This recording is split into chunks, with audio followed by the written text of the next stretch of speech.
If the universe was infinitely old, as we used to assume, then it must be filled with an infinite number of stars and galaxies. So why is the night sky not completely lit up by the light from these stars?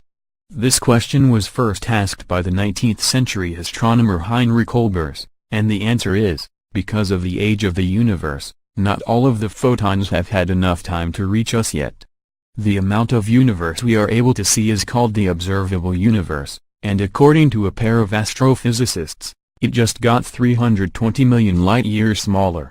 A recent study, by Dr. Paul Halpern and Nick Tomasello from the University of the Sciences in Philadelphia, used data from the Planck satellite to find the radius of the observable universe is slightly smaller than previously estimated. The findings, which update this radius from 45.66 billion light-years to 45.34 billion light-years, have been accepted for publication in the journal Advances in Astrophysics, Mr. Tomasello revealed in an article for Medium. A difference of 320 million light-years might be peanuts on the cosmic scale, but it does make our knowable universe a little bit cozier, he said. When scientists try to calculate the size of the cosmos, the speed of light is a tempting place to begin and end. Since the Big Bang happened 13.8 billion years ago, people might assume there is a 13.8 billion light-year radius marking the edge of what mere mortals could see, but this is not the case. Space is not only expanding, but it is also getting faster in its expansion. It's not that objects in the universe are moving apart due to their own power. On average, they actually stay at the same positions relative to each other, Mr. Tomasello said.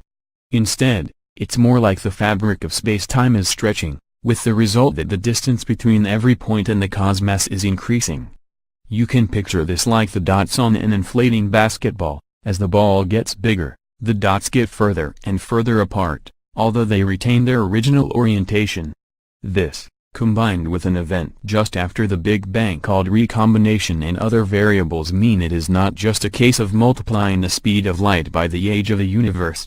Taking these factors into account, as physicists did in 2003, gives an observable universe that is roughly 45.66 billion light-years in radius.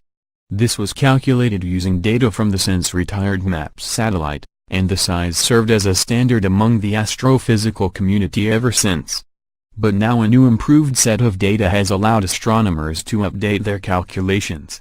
Operating from 2009 to 2013, the Planck satellite scanned the surrounding expanse of space and provided more up-to-date figures about the expansion rate and other parameters of our universe, Mr. Tomasello said.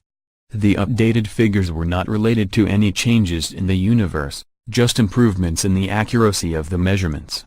Putting the new figures into the calculations, the researchers found it yielded a distance of about 45.34 billion light-years. Therefore, the range of what we can see is actually 0.7% smaller than once thought, Mr. Tomasello said. In terms of the distances we're dealing with, it's not a huge amount, but sometimes science has to take small steps,